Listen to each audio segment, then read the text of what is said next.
pleased to be joined by five-term Michigan U.S. Representative Thad McCotter.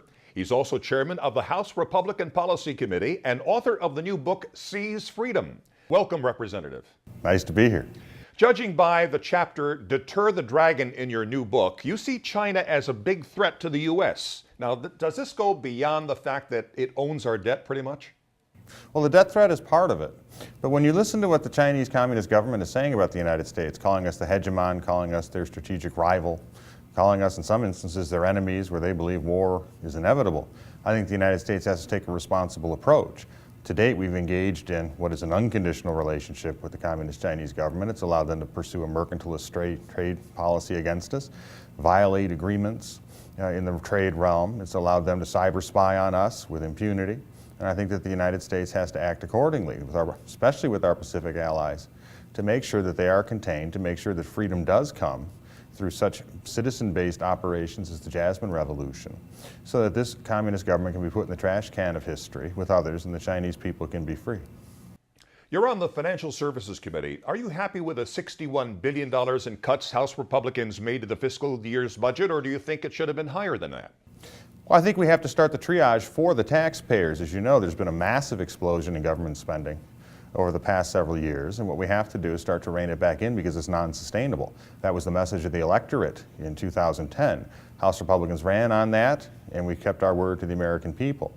The argument against it now is becoming that we did not borrow and spend or tax enough within that continuing resolution. I fundamentally disagree with that, and I look forward to having the continued debate on it. But I want to be clear, the House Republicans and the Democrats, although many did not vote for it, have done their constitutional responsibility to originate a spending bill in the House, to act with fiscal responsibility, fund the government for the remainder of the continuing resolutions period of time, and now it's up to the Democratic Senate and the President as to what they wish to do. Will the Democrats shut down the government over the spending cuts Republicans are pushing for?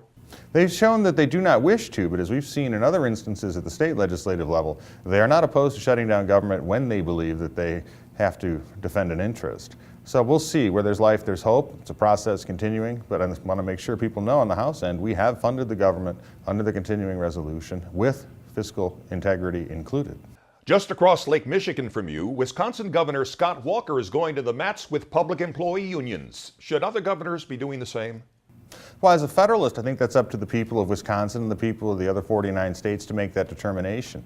As you know, in the age of globalization, the highly vertical, highly bureaucratized and centralized corporate model is becoming horizontal, it's becoming consumer-driven, and the same will happen to the highly centralized, bureaucratized, vertical form of government that we inherited from LBJ and others. And so what the individual states as the laboratories of democracy, as sovereign states themselves, have to do is determine how they're going to proceed to get to a citizen-driven government.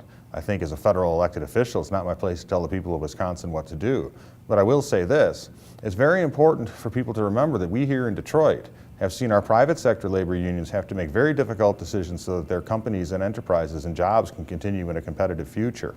We do not think that because they spend what they make and have to engage in that type of difficult decision making, that anyone should be spared in the public sector, which is where they can spend what they take. Your colleague, Massachusetts Democrat Michael Capuano, told a union gathering in Boston that sometimes it's necessary to get out on the streets and get a little bloody when necessary. In fairness, he later said he regretted his choice of words, but what does that say about Democrat calls for civility following the Tucson, Arizona massacre? Look, I think I know Michael a little bit, and I don't think he meant to incite violence, and I think he's apologized. And I think it's very important that we remember that euphemisms have been in American politics forever, that we shouldn't try to stifle the free and spirited public debate that occurs. We should be very sensitive to also remember about each other is that while we may differ on what the means are to achieve the goals, we should assume that each of us have the best intentions of the American people, of their own families and communities at heart. And I think we'll avoid that. I think we should avoid the histrionics of somehow trying to say that civility or incivility will lead to actions. Everyone is responsible for the consequences of their actions. And as sometimes we see in history, it's the quietest people that cause the most problems. Representative, your state is home to the U.S. Big Three automakers. The turmoil in the Mideast is pushing oil and gas prices through the roof again. Now, could this spike derail the fledgling economic recovery and prove disastrous to the automakers just as they're starting to gain some traction again? I think American manufacturing in general has to have the regulatory burden, the tax burden, and the litigation burden removed from it so Americans can go back to work and continue to produce and keep us a manufacturing giant of the world. But I think your point is very well taken, and we're seeing the markets respond to it.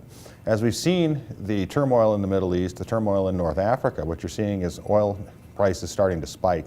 And as long as that tumult continues without any idea of whether we're going to have constructive changes towards more constitutional representative governance, or in fact whether we go towards a more Islamist, anti-American governments in the place of those regimes, that uncertainty is going to continue to drive the price of oil up. This is why we have continued as House Republicans to put forward our all-of-the-above energy approach, so that the United States can be energy independent through technological free market innovations, through the production of American energy in the interim to get us through that period of time, and through common sense conservation.